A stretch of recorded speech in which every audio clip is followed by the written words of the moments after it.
At the opening of the will, my parents gave my sister $10 million and told me to go out and earn my own living. Then my grandfather's lawyer stood up and read out a secret he had kept exclusively for me. My mother began to scream. I had always been the invisible child. While my sister Abba was taking ballet lessons, having private tutors, and getting a BMW for her 16th birthday, I was being given hand-me-downs and lectured on the importance of being grateful. The message was clear. A was the star investment. I was plan B. The only person who really saw me was Grandpa Tom. Every Sunday he would take me to his workshop, where he handcrafted furniture. As my parents erupted in applause watching A perform, Grandpa would teach me about wood grain. "You have steady hands, boy," he would tell me. "That's a sign of character." When Grandpa passed away last month, my parents seemed almost content. They had been dropping hints for years about what they expected to inherit. The reading of the will took place at the lawyer's office in the center of town. I arrived in my work clothes from the hardware store. Abba appeared covered in luxury brands with Mom and Dad flanking her like security. The lawyer, Mr. Smith, adjusted his glasses. To my daughter Patricia and her husband David, the first leave my collection of antique watches valued at $200,000. My mother's smile tightened. Dad looked disappointed, as if he had counted on much more. To my granddaughter, Abba, Mr. Smith continued, "I leave you $10 million in the property at 4002 Maple Drive." Abba squealed with delight. Mom squeezed Dad's hand, beaming. I felt my chest tighten, but the truth is I saw it coming. Then Mom turned to me with that feigned compassion she practiced so well. "Honey, Grandpa had his reasons. You're young, you're strong, you'll figure out how to make your own way." "Exactly," Dad added without looking me in the eye. "Abba has always been more responsible with money." I stood up to leave. If only he had left me his old toolbox, that would have been enough. "Mr. Harrison, please sit down again," Mr. Smith said firmly. "We're not finished yet." His tone made everyone freeze. He pulled out a much thicker folder and an almost imperceptible smile crossed his face. "What you just heard is from the 2019 will," he explained slowly. However, 6 months before he died, Thomas created a new trust, a secret trust. The room fell completely silent. To my grandson, Marcus, Mr. Smith read in a raised voice, who never asked me for anything, who spent his Sundays learning instead of calculating, who has steady hands and real character, "I leave you with this. My entire stock in Smith & Associates Furniture Manufacturing, ownership of Riverside due $250 including the main workshop, my investment portfolio worth $23 million, and a personal letter." My mother's face drained of color. Mr. Smith handed me an envelope. My hands shook as I opened it. "Marcus, if you're reading this, they did exactly what I imagined. They gave Abba everything because she was always their priority and sent you out to earn your own because you were never considered enough. I turned everything around 6 months ago after Abba asked me to invest in her boyfriend's cryptocurrency business. When I refused, she called me senile. Your mother agreed. You never asked for anything. You just came every Sunday and learned. That's character. This is all yours because you earned it. Make me proud, Grandpa Tom." The paper crumpled between my fingers. "This can't be legal." I was senile, my mother screamed. "Abba deserves it," she began. "Mrs. Harrison," Mr. Smith cut her off coldly. Her father had been assessed by 3 independent doctors. He was of full mental capacity. This trust is ironclad. "Marcus," Dad said, his tone suddenly warm and false. "This is a family matter. We should talk about it at home." "Talk about what?" I asked quietly. "How have you spent 28 years proving to me that I wasn't worth investing in?" Quote, Abba intervened. "Seriously, are you going to take this from me? Your own sister. No one is taking anything from you." Mr. Smith replied. "The $10 million is still yours. Marcus is simply getting what's coming to him. But it's not fair." Mom squealed. "Abba needs that money. Marcus works at a hardware store." "Actually," I said as I gathered up the documents. "Yes, I work at a hardware store because I own it. I bought it 3 years ago. Grandpa guaranteed the loan and I paid him back early. Funny how you never cared to know." Dead silence. We're going to contest it, Dad threatened. Mr. Harrison, the lawyer interrupted. I've been at this for 40 years. This trust has more protective clauses than any I've ever written. Your father anticipated every possible attack. If it's contested, there's a clause that automatically donates the 10 million AVA to charity. My mother started screaming for real, about betrayal, about ungrateful children, about Grandpa being manipulated. Security had to come to get her out. As I left that office, I realized that Grandpa hadn't just left me money, he'd left me dignity.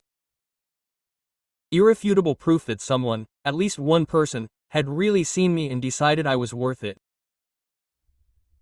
I walked out with a box full of documents under my arm. Mom was still bawling in the hallway as security escorted her out, threatening lawyers and lawsuits. Dad caught up with me in the parking lot. Marcus, wait a minute. I stopped, but didn't turn around. We need to talk as a family. Your mother is very upset.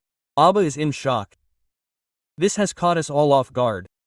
Me too, exactly. Then you'll understand that we need time to process this. To do it right, he leaned closer. Look, Grandpa left you way more than you can handle. You just need help. You need family.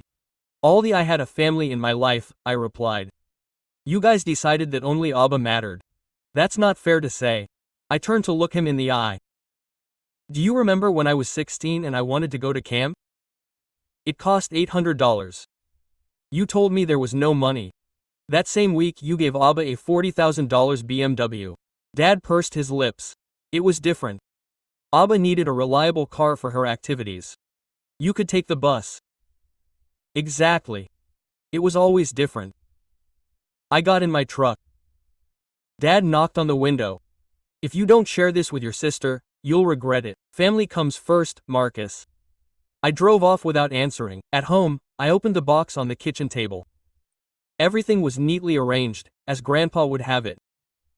Folders, property deeds, bank statements. The top folder said, Marcus, read first. Inside was another handwritten letter.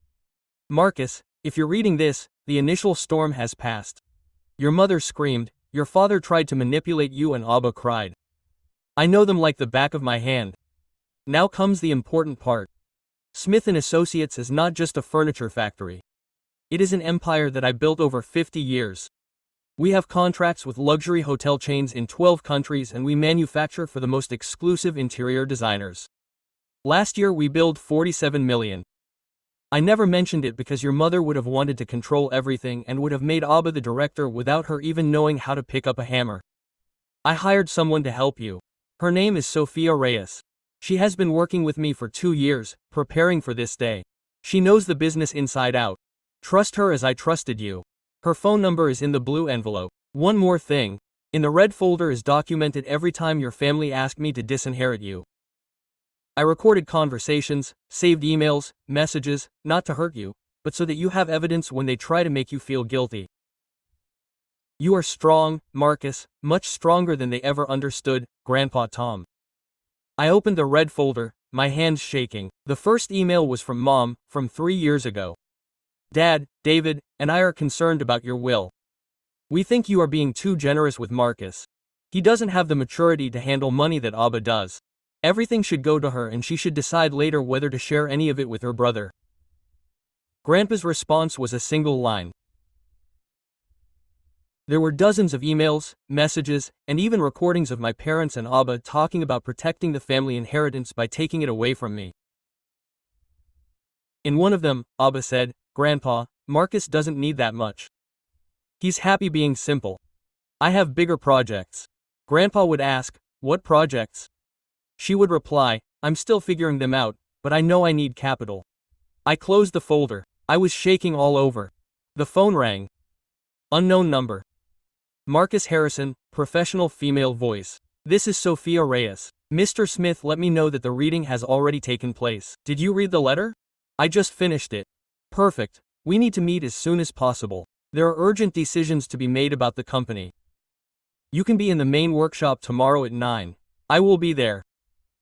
He paused briefly and his voice softened. One more thing. Mr. Tom has spoken to me so much about you, always with such great pride. I want you to know that I am here to support you, not to direct you. This company is yours now. Thank you, I managed to say.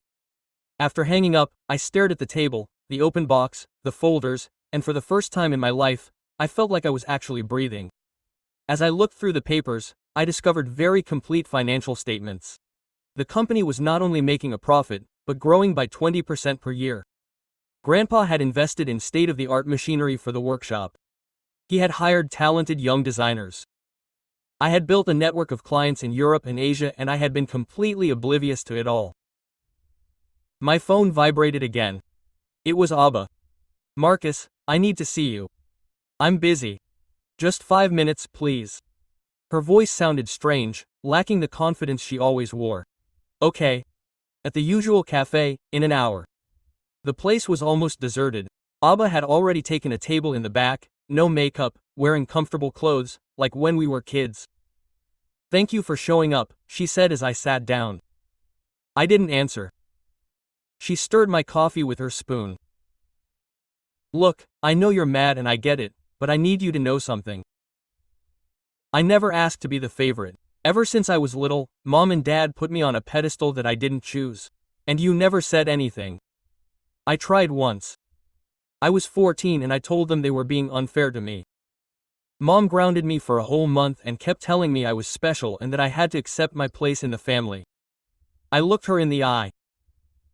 So, were you a victim all these years too? No, I'm not saying that, she denied it quietly. I'm just explaining how it started. But you're right. When I got older, I liked the attention. I got used to being first and I stopped caring that you were overshadowed. And why are you telling me this now? Because I'm in a huge mess. I looked down. I don't have the 10 million that my grandfather left me anymore. Well, I have about 2 left, but I put 8 of them into a project my partner had with luxury domains that turned out to be scam. He disappeared with everything. I leaned back in my chair. So, are you coming to ask me for money? No, he answered quickly. I came to apologize. When I lost that money, it hit me. Grandpa was right about me. I'm irresponsible. I never learned what's worth anything because it was always handed to me ready-made. And now you expect me to feel sorry for you? I don't want pity. I want you to know that I'm truly sorry. His eyes became moist. Grandpa tried to teach me. He invited me to the workshop a few times, but I always had more important things that I now see were worthless. I stood up. Thanks for the apology, but I have to go. Marcus, wait. He took my hand. Mom and Dad are going to go after you with everything. They're already talking to lawyers. They'll say that you manipulated Grandpa, that you were senile, that the will can be contested. They don't care about spending whatever it takes as long as you give in and give them money. I just wanted to let you know. I left the cafe feeling really lost. Then before, was Abba being honest or was this another trick? At home the phone rang non-stop, Mom, Dad, numbers I didn't know. I ignored them and kept going through documents. I found a folder labeled Future Projects. Inside Grandpa had drawn the expansion, workshops in Mexico and Colombia, a new line of high-end sustainable furniture. Each idea came with budgets, projections, and key contacts. It was obvious he had prepared it thinking exclusively of me. A message from an unknown number. It's Sophia. I forgot to tell you, your family has been calling clients and suppliers saying that Don Tom is senile and that all the contracts will be reviewed. Several are nervous. We'll handle it tomorrow at the meeting, I answered. Perfect. Another message from him. Relax, we have it under control. I stayed up until the wee hours reading each contract, each archived email. Grandpa had foreseen everything and had built me a shield. He didn't just leave me an inheritance, he left me protection. At 8:45 I arrived at the workshop. The building was imposing. 3 floors of red brick, huge windows, the Smith & Associates sign. Since then, I've been working on it. 1973. A woman in her 30s, black hair in a ponytail, and an impeccable gray suit, came out to greet me. Marcus, I'm Sophia Reyes. Nice to meet you. Come on, I'll show you around. The main workshop was full of new machines. It smelled of freshly cut wood, like those Sundays with Grandpa. We have 42 people here and 20 more in distribution, she explained as we walked. 3 years ago, Tom invested $2 million in modernizing everything. I had no idea it would be this big. I wanted it to be a surprise. We went up, she opened a door. My new office with a full view of the workshop. Hardwood desk. New computer on the wall. Photos of Grandpa. There were both of us in one. Me when I was about 10 years old. This was prepared 6 months ago, Sophia said. I knew exactly when the moment would come. I sat down. It fit perfectly. I have to tell you about yesterday, she continued. Your mother called Howard Chen, our largest client, saying that Tom was senile and that all contracts had to be renegotiated. What did Chen say? He hung up and called me. I sent him the medical reports and capacity evaluations. He's calm now, but 3 other clients got the same version from your parents, that you're not prepared and the company will go under. I clenched my fists. What do we do? I already did it. I sent an official statement to the entire department with your resume, your credentials, and confirming that nothing will change. I also attached the letter Tom wrote 4 months ago explaining the succession. I had it saved for this. He pulled out a folder. Also, the accountant is coming at 2 to transfer accounts to your name and your mother asked for a meeting here at 11. She said it was urgent and family related. I told her it's up to you. She insisted she would come anyway. I looked at my watch, 9:30. Let her come. I want to hear what she's bringing. Sophia nodded and left. I spent the next hour sorting through digital folders. Everything was spotless. Howard Chen had bought us $6 million the year before. Luxury hotels in Los Angeles, Miami, New York. At 11 o'clock I heard voices downstairs. I peeked in. Mom in a fancy dress, Dad in a suit, Abba in expensive but more relaxed clothes. Sophia intercepted them. Mom was gesticulating a lot. Sophia kept her professional cool. I went downstairs. Marcus. Mom smiled that saleswoman smile.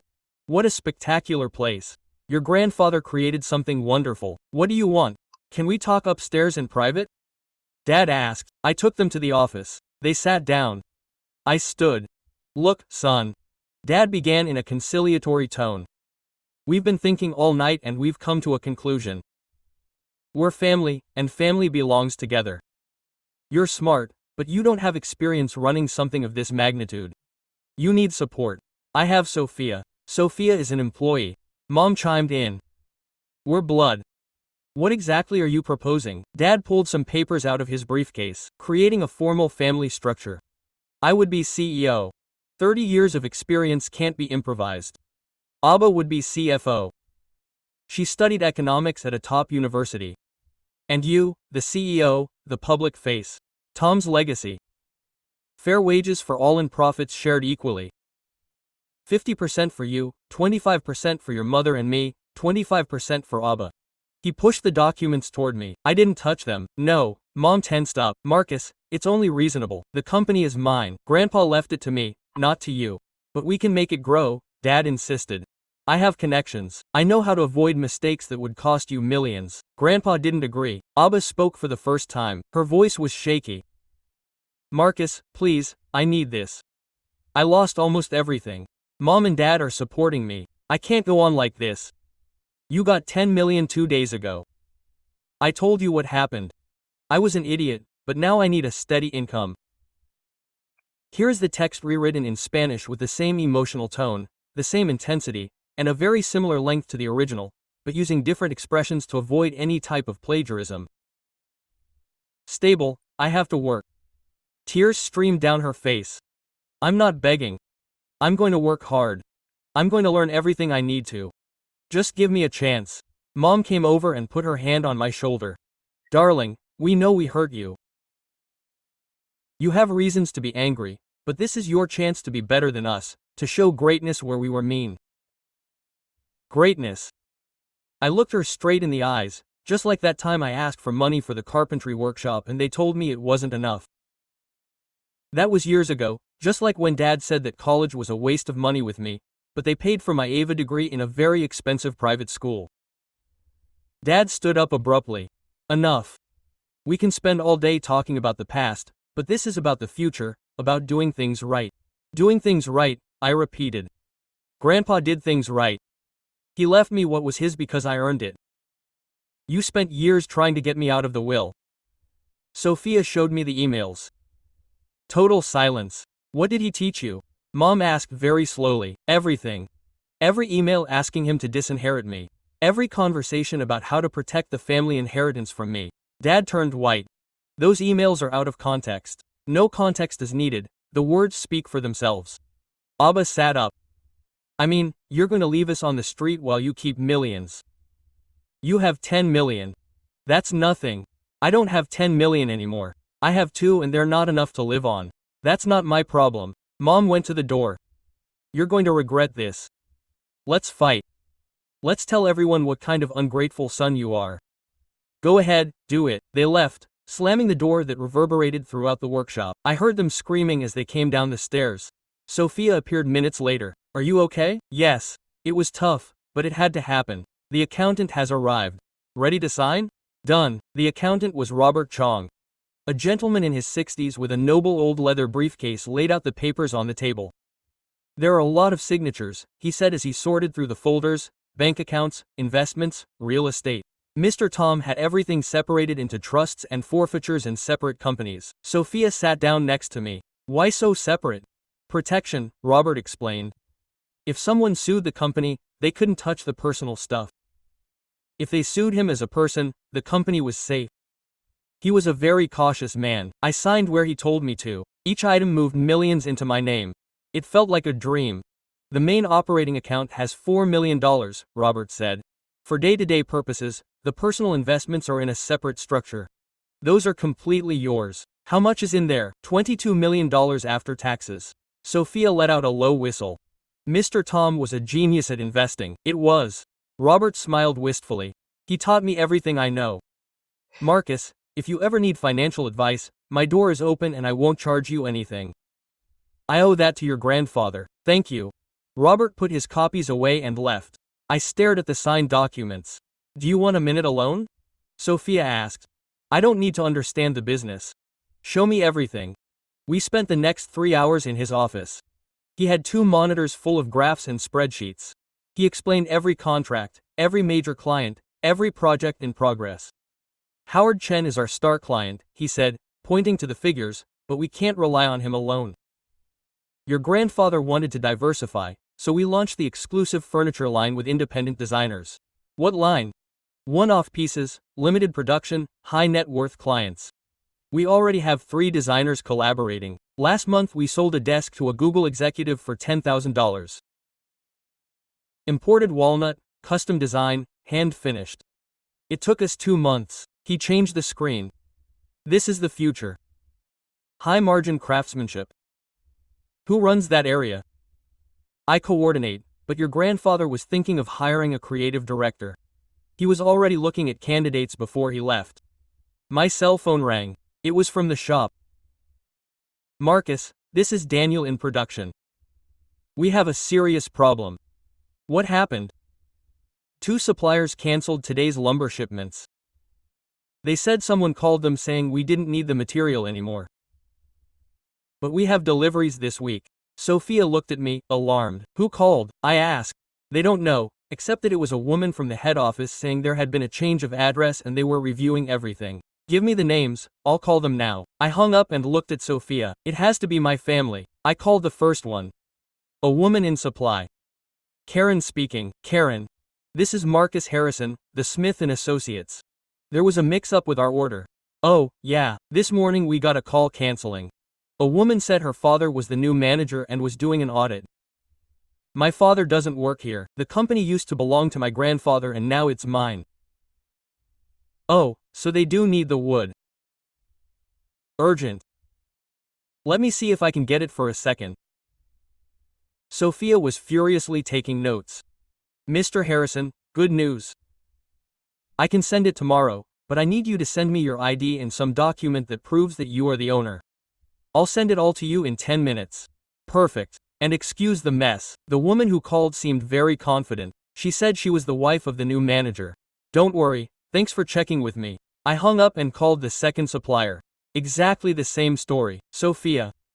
We need to send an urgent notice to all suppliers. I'm already writing it up. I'm going to put your photo, a copy of the will and a letter from Lawyer Smith confirming the succession. Also that any changes can only be authorized by you or me directly. Perfect. The phone rang again. It was Abba. What the hell did you do? She screamed. Mom is devastated, crying. She says you accused her of sabotaging your company. How dare you think that about your mother? Because that's exactly what she did.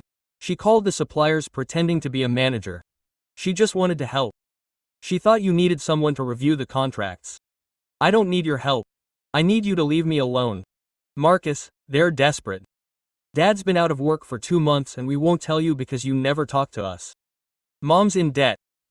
I lost all my money. We're family and we're going down. I didn't do this. So are you going to let us go down? That's what Grandpa would have wanted. Grandpa left the company to me precisely because he knew what kind of people you guys are. Abba hung up. Sophia looked at me. Your dad's out of work. That explains the desperation. She leaned back in her chair. Marcus, get ready. This is going to get a lot worse before it gets better. What else can they do? Everything. Call customers directly, offer money to employees for inside information, cause a scandal on social media. That's how low they'd stoop. When someone's desperate, they're capable of anything. My phone vibrated. Facebook notification. Mom had posted something. I opened it and read. Sometimes your own children break your heart. We raised our son with love and values. And now, at the worst time, he turns his back on us. Money changes people. My father would be ashamed. He already had more than 50 comments from her aunts and friends. How painful, children today have no respect, etc. I showed Sophia the screen. This is exactly what I was talking about. A public circus. What do I do? Nothing. Don't answer. Don't play the game. That's exactly what they're looking for. She closed her laptop. Let's go get something to eat. You need to disconnect. I have a lot of work. The job isn't going anywhere. The first few days are the hardest. You have to take care of yourself. We went to a small, quiet Italian restaurant near the workshop. Sophia ordered red wine. I had a beer. How long had you been working with Grandpa? I asked her. He hired me 2 years ago, just when I quit the big furniture company where I worked. She had a Zorbo. It was a cold, soulless corporate environment. Your grandfather offered me less pay but total freedom. He told me I was creating something unique. He talked to you a lot about me. He said you were the only one who truly understood his craft, that you would stay up with him on Sundays learning while everyone else just wanted a quick buck. My family says I'm abandoning them, but they abandoned me first, years ago. He looked me in the eye. Marcus, we barely know each other, but I saw how your grandfather set this all up. He knew exactly what was going to happen and he trusted that you would be strong enough to face it. And if you don't have it, you already are. Today you rejected manipulation, you stood up for the company, not just anyone can do that. The food arrived. We ate in comfortable silence, which was unusual for someone I had known for so little. What's tomorrow? I asked. At 10 a.m., meeting with Howard Chen, he wants to meet you in person.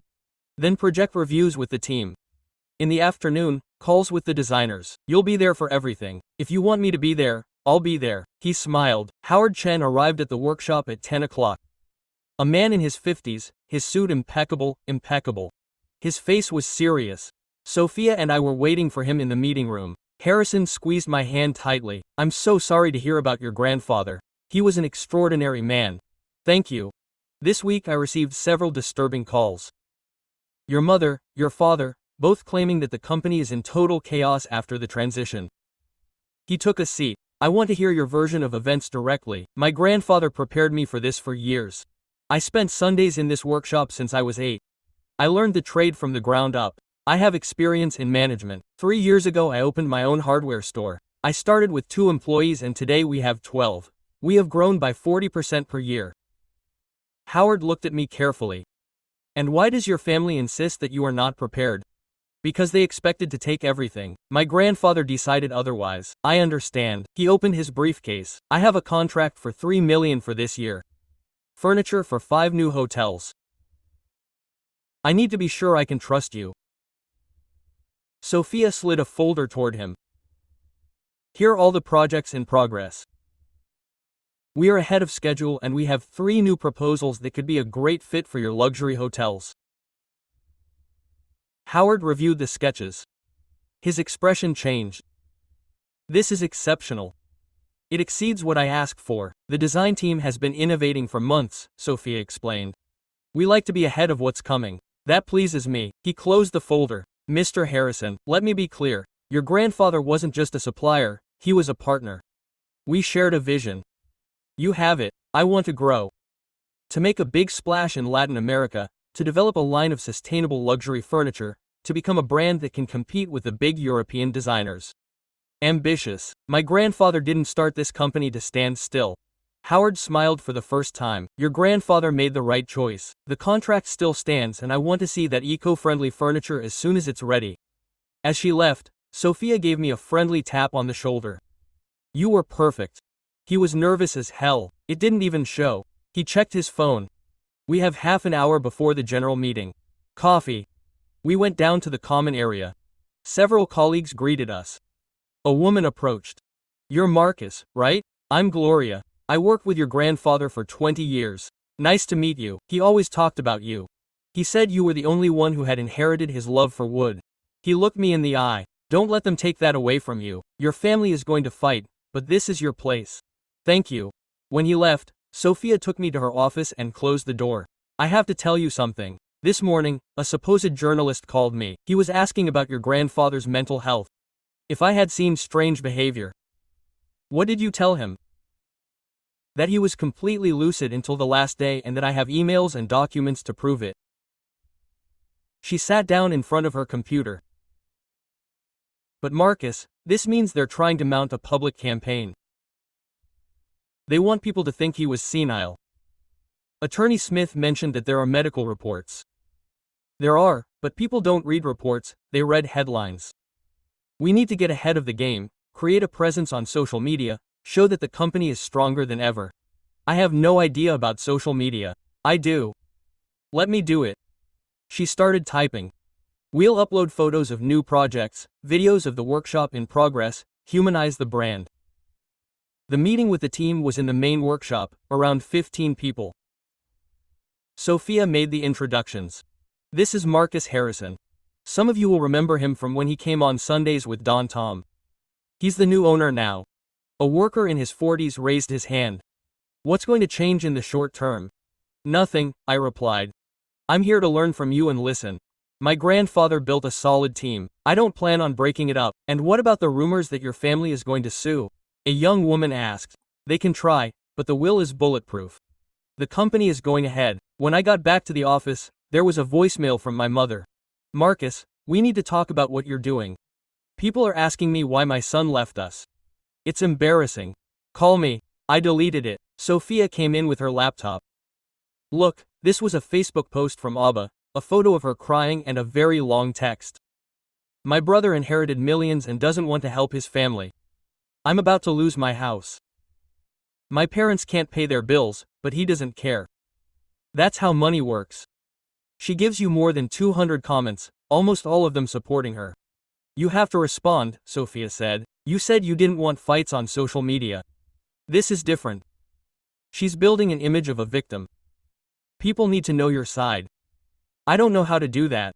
I'll help you. We sit down together and write something short and without drama. We publish it from my account that I barely use. My grandfather left me the company because I learned his trade from him for years. My sister received millions of dollars, my parents 200,000 in vintage watches. No one was left with anything. What they didn't receive was the business that I helped build. Sophia added, let's leave the comments open so everyone can see how the family responds. The reaction was immediate. Abba, liar. I don't have those 10 million anymore. Quote, Mom, how dare you talk about your family like that in public? But hundreds of strangers. He received 10 million and lost it and now he's asking for more. What a nerve. The family seems toxic. Good for Marcus. 200,000 in watches and they're crying. What a cheek. My phone wouldn't stop ringing. Mom, Dad, Abba, I ignored all the calls. How do you feel? Sophia asked. Weird, like I'm at war with my family. And you are. But you weren't the one who shot first. She stared at me. Marcus, you have to decide something important. How far are you willing to go? Because this is going to get much worse. They're going to up the ante, they're going to find any way to hurt you. You have to be ready. What do you propose? That you hire a real lawyer, not just to defend the will, but to protect you from what comes next. Do you think they'll go that far? I know they will. He went to the window. Your grandfather told me things about your family, how they pressured him, how they manipulated him. He knew that when he was gone they would come after everything, that's why he prepared everything to the last detail. My phone vibrated. A message from an unknown number. This doesn't end here. You'll pay for what you did to us. It was Abba. I showed it to Sophia. Save it. Save absolutely everything. Messages, emails, call recordings, we're going to need them. I stayed up working late that night. Sophia was also in her office. At 9 she came to say goodbye. Go home, get some rest. You're still here. I have to close an urgent proposal. He leaned against the doorframe. Marcus, I know it's hard, but you're doing well. Your grandfather would be proud. How do you know? Because I am and I barely know you. He smiled. Good night. When he left, I opened the desk drawer. There was an envelope I hadn't seen before with my name on it. Inside was another letter from Grandpa. Marcus, if you're reading this at night in the office, it's because you're taking it seriously. Well done. Sophia is special. She's not just brilliant at her job, she's a great person. Trust her and protect her as she'll protect you. Your family will play dirty, but you have something they never had. Integrity. Don't lose it to win. 6 months later, the company was different. I was reviewing the numbers with Sophia. Sales up 60%. Contracts in Mexico and Colombia were exceeding expectations. Ho Chen wants to double next year's order, he said, pointing to the screen. That's $6 million more. We'll take it if we hire 10 new people in production. Sure. He turned the page. We also have 3 top designers wanting to come. One is French, highly sought after in Europe. What does he want? Total freedom and a percentage of sales. No fixed salary. I like that he's taking risks with us. Sophia smiled. Lately, she had been smiling more. Me too.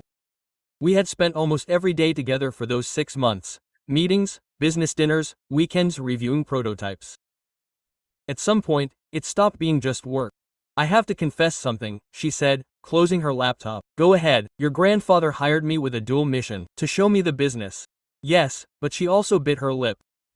He told me that you and I would fit together, that you would like me. Grandpa basically played Celestino. He showed me photos of you, told me about your hobbies, said that you needed someone who understood your world, and he was right, absolutely right. I took her hand across the table. I like you, Sophia, a lot. Thank goodness, because I like you too. She leaned over and kissed me. The phone rang. It was Daniel from the workshop. Marcus, there's someone here asking for you. He says it's urgent. Who? Your sister. She looks terrible. Let's go downstairs. Abba was at the reception desk, her clothes wrinkled, no makeup, her hair dirty, nothing like the impeccable Ava she had been 6 months ago. I need to talk to you, she said when she saw me. It's fine here, but in private. I took her to the meeting room. Sophia came after her. She stayed. I hung up when Abba protested. My sister sat down. Dark circles under her eyes hit the floor. I lost everything. I put the $2 million I had left into another business. That was also a scam. I'm sorry. My house is being foreclosed on by the bank. My car was seized due to debts. I'm living with my parents again now. Her voice broke as she said it. But they don't have any resources either. My father has been without a steady job for months. My mother sold every last bit of her belongings. What do you want from me? A loan. Just $200,000 to redeem the house.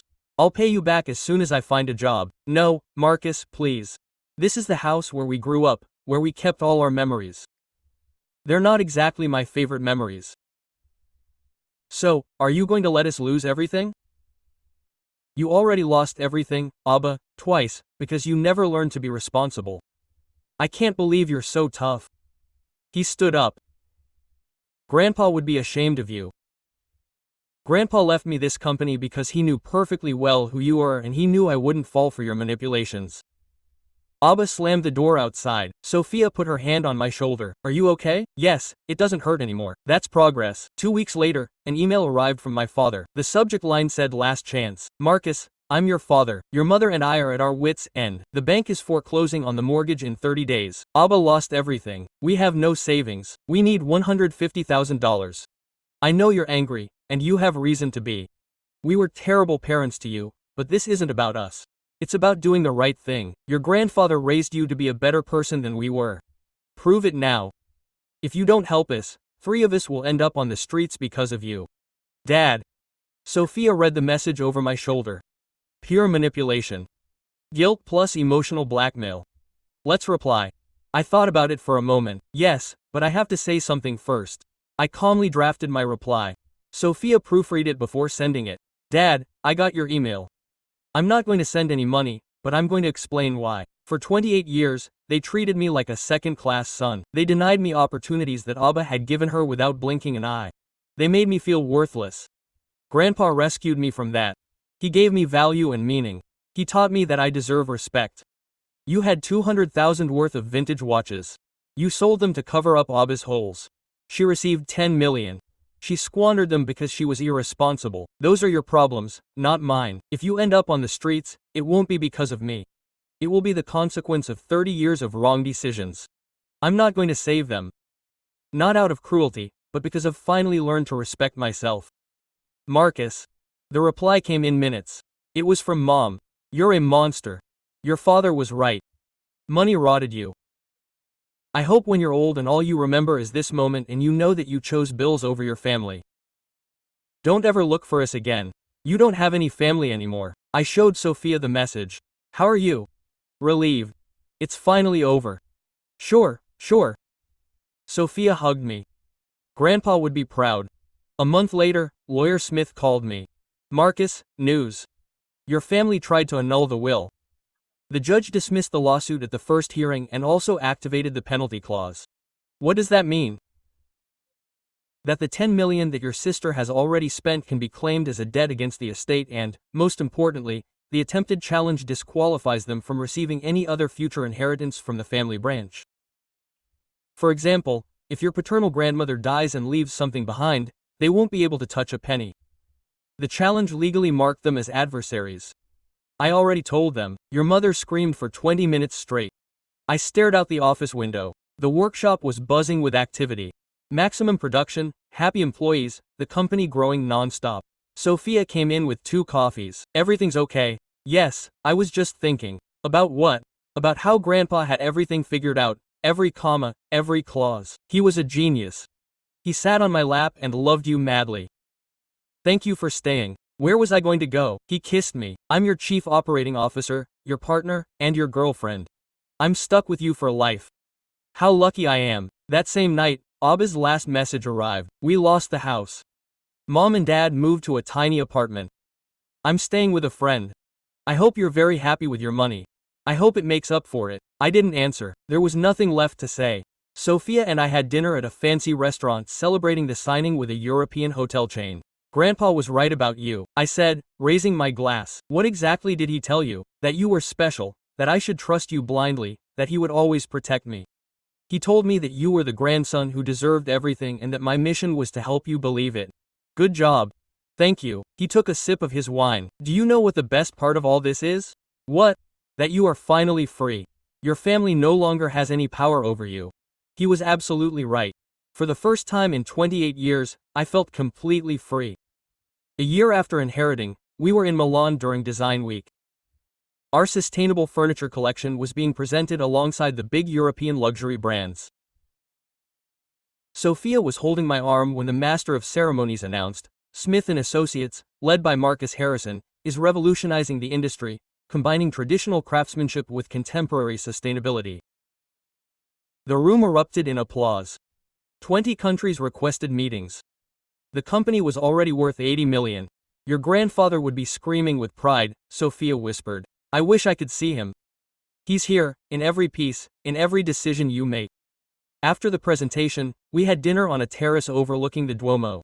Sophia wore a spectacular red dress. I wore the suit that she had chosen herself. When dessert arrived, I took out the little box. What are you doing? I opened the lid. The diamond sparkled under the lights. Will you marry me? Sophia covered her mouth, her eyes filling with tears. Yes, of course. I put the ring on her. The neighboring tables applauded. She rushed to kiss me, laughing and crying. Grandpa planned this too. Are you sure? Probably. We returned to the States as engaged couple. The news was in the business magazines. Marcus Harrison, the young CEO who tripled the value of the family business, is engaged to his COO. The phone rang. Unknown number. Marcus was my mother's voice, older, exhausted. What do you want? I saw the news about your engagement. Long pause. I wanted to congratulate you. Thank you. I also wanted to tell you that your father is sick. Cancer. Stage 3. I felt a strange knot in my chest. I'm sorry. Does he want to see you before it's too late? No, Mom. Marcus is your father. He's dying. I had a father for 28 years and he never acted like one. I'm not going to pretend now. Someday you'll regret it. Maybe, but it's my decision. She hung up without saying goodbye. Sophia found me on the terrace of the apartment we had moved into together. It was your mother. Dad has cancer. You're going. I didn't expect her to try to convince me, but all she said was, okay, it's up to you. Do you think I'm an ogre? I think you're human. They had their whole lives to be family and they chose not to be. 2 months later, Dad died. I didn't go to the funeral. Sophia offered to come with me anyway, but I said no. Mom wrote, your father died asking to see you. You broke his heart. I hope you can sleep peacefully. Abba too. Dad loved you and you didn't even have the decency to say goodbye. You're worse than I imagined. I deleted both messages. The wedding was months later. An intimate ceremony in the workshop garden. Gloria, the oldest employees, Robert Chong, Mr. Smith, Howard Chen and his wife were there. I didn't invite my biological family or tell them. When I saw Sophia walking towards me dressed in white, I knew that Grandpa had made every move perfectly. Quote, Grandpa Tom told me something before he died, Sophia recounted in her vows. He told me that Marcus was a man who deserved to be loved properly and that my mission was to make sure he never doubted his worth again. I promised to fulfill that promise every single day of my life. I cried in front of everyone and I didn't care. The company continued to grow. We opened workshops in Barcelona and Mexico City. The sustainable line won an international award. One day, a year and a half after the wedding, a package arrived from an unknown law firm. Inside were documents and a letter. I represent your sister Abba Martinez. My client is requesting a meeting to negotiate a possible financial settlement, given her critical financial situation. As a brother and the family's main heir, we believe that you have a moral responsibility. I showed it to Sophia. They are going to try to sue you. They have no legal basis. This is the latest round of manipulation. We answered, yes. I drafted 4 lines and my lawyer sent them. My client has no legal or moral obligation to Miss Martinez. The funds received were squandered due to personal decisions. There will be no meeting or okay. Please refrain from contacting me again. They never wrote back. 3 years after inheriting, Sophia announced to me that she was pregnant. A boy. We decided to call him Thomas. How do you think Grandpa would have reacted? She asked me one night, her hand on her 6-month-old belly. He would have carved the crib himself and sworn that the boy would learn to use the plane by age 3. Sophia burst out laughing. Sure enough, the day Tommy was born I held him in my arms and promised him, you will never doubt that you are loved. You will never have to earn your place, and someday I will tell you about your great-grandfather, the man who saved my life. Quote, Sophia took a photo of that moment, framed it, and hung it in my office next to my grandfather's. One day, 4 years after the will was read, I was in the workshop with Tommy teaching him how to sand. He was 3.5 years old. Gentle, always in favor of the beta. I guided his little hand. Like that, Dad? Perfect. Gloria walked by and smiled. Just like your grandfather did with you. He was right. The cycle continued. That night, Sophia showed me a Facebook post from Abba, a photo of her in a small apartment, emaciated. 4 years later, my millionaire brother still hasn't spoken to me, but that's okay, there are people for whom money is worth more than blood. The comments were of all kinds. Some supported her, others asked, didn't you get 10 million? What did you do with it? Does it bother you? Sophia said. Not anymore, seriously. She chose her path. I chose mine. Quote, Tommy ran in. Dad, look, it was a drawing of the 3 of us, with the workshop in the background. Do you like it? I love it. I picked it up in my arms. You know what? We're going to frame it and hang it in the office. Really, really good. That night I put Tommy to bed and went to the study. I took out the letter Grandpa left me for times like this. Marcus, if you're reading this, it's because some time has passed. I hope you're happy, that the company thrives, and that you've found someone who loves you the way you deserve. Your family will try to come back when they see your success. They always do. Don't leave them. Not because they're bad, but because they never learned what's important. You were born for something bigger than being someone else's plan B. Live happily. Be generous to those who deserve it. And when you have children, teach them what I taught you. That character is worth more than any fortune. Love, Grandpa Tom. I folded the letter and put it away. Sophia appeared at the door. Are you okay? I'm perfect. I hugged her tightly. I have a thriving business, an incredible wife, a wonderful son, and a peace I never imagined. Grandpa would be proud. I just know it. We stayed there holding each other, looking out the window. The city flickered below and the workshop was still lit. Night shift for an urgent order. 5 years ago I was in Mr. Smith's office, convinced that my family hated me. Now I understood that Grandpa had given me something much better than his approval, the freedom to choose my own family. And I chose the perfect one, perfect. Yeah,